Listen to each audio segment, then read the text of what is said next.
Hola, ¿qué tal? Sean bienvenidos a un devocional más. Espero que lo que hemos estado haciendo ya durante un año, ya cumplimos haciendo estos devocionales, esperamos verdaderamente les esté siendo de ayuda y les esté sirviendo en su día a día. Quiero en esta mañana tomar unos minutos y procuraré ser muy breve para que podamos analizar, para poder meditar en la grandeza de nuestro Dios a través de las Escrituras, los hechos que se nos han dejado escritos, nos han dejado guardados en la palabra de Dios, que dejan ver la gloria y el poder de nuestro Dios. Y uno de estos pasajes que me gusta y que me gustaría en esta mañana estar tocando es Primera de Samuel, en su capítulo número 5. Y si usted me acompaña a esa porción de la Escritura, se podrá dar cuenta que es una narrativa, es una historia que sucedió verídicamente, y es cuando el arca de Dios, el arca del pacto, es tomada, es robada de Israel por los filisteos y es entonces llevada cautiva al templo. Ahora quiero dar un poco de contexto. El pueblo de Israel tenía muchos enemigos a su alrededor. Uno de ellos, de sus enemigos más constantes, eran los filisteos, ¿sí? Eran un pueblo guerrillero con un poder armamentístico superior a Israel, ¿sí? Y siempre tenían conflictos entre ellos, entre Israel y filisteos. Siempre hubo muchos conflictos. Ahora, a la par de esto, Dios se molesta a estas alturas, y lo hemos estado siguiendo, que se molesta con el pueblo de Israel una vez más por su idolatría, por su desobediencia, por los líderes que ellos tenían, que ellos levantaban muchas veces, que no hacían lo correcto delante de Dios, y eso desencadenaba un juicio de Dios sobre Israel, ¿sí? Y Dios usaba a las naciones paganas, a sus enemigos, a los enemigos de Israel, para traer juicio a ellos, haciendo que los oprimieran, haciendo que los maltrataran y demás cosas. Y nuevamente esto es lo que sucede otra vez en esta porción de la Escritura. Dios se molesta en los capítulos anteriores por los sacerdotes que en ese entonces estaban al frente, que ofrecían los sacrificios, que eran los hijos de Elí, porque ellos hacían todo lo que estaba mal delante de Dios. Ellos lo hacían y lo hacían con descaro, y Elí, él no, que era su padre, él no los amonestaba ni intentaba corregirlos, y Dios ya estaba harto de todo eso, y él lo había permitido en alguna forma también, pero ya estaba harto, también estaba harto ya del pueblo de Israel, que siempre de alguna manera desviaba su corazón de Dios. Entonces Dios permite que en una de estas guerras que enfrenta Israel con los filisteos, el arca, que era la presencia de Dios, era el símbolo de la presencia de Dios en medio del pueblo de Israel, sea raptada, sea robada en la guerra, ¿sí? El pueblo de Israel pierde rotundamente, y el pueblo filisteo es el que toma el arca y la lleva a su templo, ¿sí? Ahora, aquí empieza ya la narrativa de este capítulo, y es que los filisteos toman el arca de Dios y la llevan a su templo y la ponen como ofrenda a su Dios, ¿sí? Se nos menciona que su Dios y el Dios que tenían ahí, su Dios principal, era el Dios Dagón. Dagón era un Dios obviamente falso, obviamente era nada más una escultura, pero para ellos su Dios era un Dios pescado, por así decirlo, mitad hombre, mitad pescado. Si lo tuviéramos que representar, y se nos dice en la Escritura que la mitad del cuerpo para abajo era pescado, seguramente tenía cola o demás, y de la mitad del cuerpo para arriba tenía forma de hombre, ¿sí? Era una especie como de sirena, podríamos decir así. Ese era su Dios. Y entonces llegan los filisteos y ofrendan a su Dios Dagón, ofrendan el arca de Dios, como queriendo mostrar que su Dios Dagón venció por mucho, y venció rotundamente, y acabó con el Dios de los judíos, con el Dios de los hebreos, con el Dios del pueblo de Israel. Y entonces ellos hacen esto para exaltar a su Dios, ¿sí? Un Dios falso, obviamente, sabemos.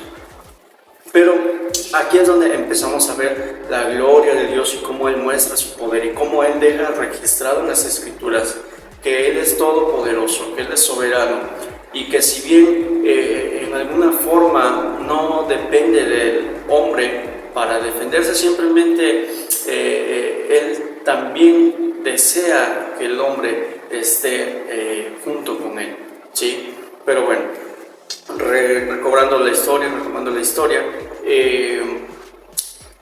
Dios, al estar ya su presencia ahí en ese templo, Él empieza a demostrar que en realidad ese Dios Dagón que los filisteos tenían, en realidad no tenía ningún poder, ¿sí? Que simplemente era un Dios muerto. Y entonces lo que hace es que, en primer lugar, la primera ocasión, Él derriba esa estatua gigante que los filisteos tenían en su templo y la postra delante de Él. En este caso era el arca, ¿sí? Él derriba esa imagen y la pone enfrente del arca, la pone enfrente de Él. Entonces, cuando los filisteos llegan a su templo, ven esta imagen de que su Dios estaba tirado en tierra, postrado frente al arca, que era la presencia de Dios. Se les hizo obviamente un poco raro, pero como si nada, levantaron la imagen y la volvieron a poner en su sitio y se fueron. Luego se nos dice en la escritura que nuevamente regresan los filisteos en otra ocasión y encuentran a otra vez su dios Dagón, pero ahora, además de estar postrado, tiene la cabeza y las manos cortadas, que esto en guerra se traducía a que el dios, el rey de ese pueblo, estaba muerto, ¿sí? Estaba muerto ante el poder de otro rey. Entonces, en este caso, lo que Dios da a entender a este pueblo a través de este hecho es que su Dios estaba muerto y que no tenía poder a comparación de él, ¿sí? Y a la par de que sucede esto, Dios comienza a llenar de plagas y de tumores a los filisteos, ¿sí? Los empieza a oprimir, trae juicio sobre ellos de una manera sobrenatural, a tal punto que los filisteos entienden que se estaban enfrentando con un Dios vivo, con un Dios poderoso. Y entonces ellos recapacitan y dicen: no podemos tener el arca de Dios aquí. Y entonces la mandan de regreso a Israel con ofrendas, porque se daban cuenta y se dieron cuenta de que se estaban enfrentando con el Dios vivo, con el Dios verdadero. Y entonces la historia concluye en que ellos envían y se deshacen del arca, la regresan otra vez a Israel. Y entonces es la manera en la que ellos de alguna manera descansan del juicio de Dios, el juicio que Dios había traído sobre ellos, ¿sí? Que no fue nada más que la demostración de que Dios es poderoso. Y es una lección y es algo que me gustaría que hoy notáramos. Y es el hecho de que servimos a un Dios todopoderoso, a un Dios que no depende de nosotros para defenderse, de un Dios que no depende de nosotros en ninguna forma. Sin embargo, Él se ha placido en hacernos parte de su pueblo y en usarnos para su gloria, ¿sí? Y es algo que me gusta recalcar, porque ciertamente si hoy es que podemos servir a este Dios, si hoy es que podemos nosotros en alguna forma participar en llevar gloria a su nombre, no es nada más que por su bendita e infinita gracia, ¿sí? No es algo que nosotros hayamos podido ganar, algo que nosotros merezcamos, sino que es su gracia, es su misericordia la que nos ha alcanzado y la que nos permite estar aquí, la que nos permite poder acercarnos a Él y no ser consumidos por su santidad, por su presencia. Y en esta mañana, bueno, quiero que volvamos a recordar esto, que volvamos a tener presente esto, de que servimos a un Dios vivo, servimos a un Dios todopoderoso, y nuestras vidas se deben de regir en base a esta verdad, que servimos a un Dios todopoderoso y que ese Dios todopoderoso nos ha escogido para servirle, para adorarle. Amén.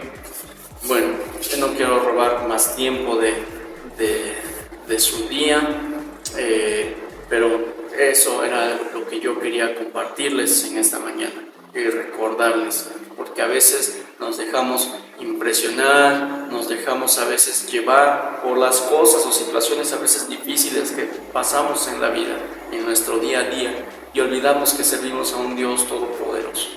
¿Sí? Bueno, ya para concluir este tiempo de devocional, me gustaría hacer una breve oración con ustedes para poner este día que comienza en las manos de nuestro Dios. Amén. Cierra sus ojos. Señor, te damos gracias en esta mañana que nos permites estar reunidos a través de estos dispositivos a la distancia. Te damos gracias porque en esta mañana tú nos recuerdas, Señor, tu grandeza. Nos dejas ver nuevamente tu poder, todo lo que tú has hecho, Señor, tus portentosas obras, dice la Escritura. Señor, te damos gracias porque nos recuerdas esta verdad de que servimos a un Dios vivo, servimos a un Dios todopoderoso, Señor. Y te damos gracias porque nos das el privilegio de poder servirte, de poder adorarte. Y te rogamos, Señor, que nos permitas seguir haciéndolo todo para la gloria y la honra de tu santo y bendito nombre. Señor, te damos gracias, nos ponemos en tus manos. En el nombre de Cristo Jesús oramos. Amén. Pues bueno, espero verlos en un próximo devocional. Les mandamos un fuerte abrazo desde Fortín, desde Veracruz. Y bueno, pues un saludo a todos. Hasta luego.